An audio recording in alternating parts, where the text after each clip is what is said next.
Masu sauraro sai ku gyara zama tsaf ku ji irin rahotannin da muka zo muku da shi, inda za ku ji an ƙaddamar da zama na 68 na shugabannin ƙasashen ECOWAS a cibiyar taro ta fadar gwamnatin Najeriya Abuja ranar Lahadi.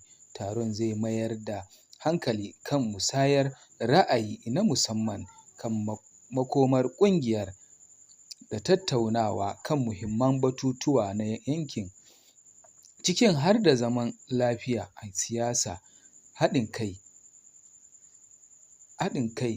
tsaro da hada-hadan tattalin arziki.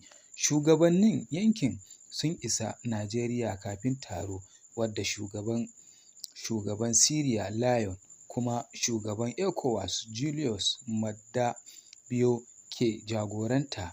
A cewar sanarwa a shafinsa na X, Bio ya isa Abuja ranar Asabar don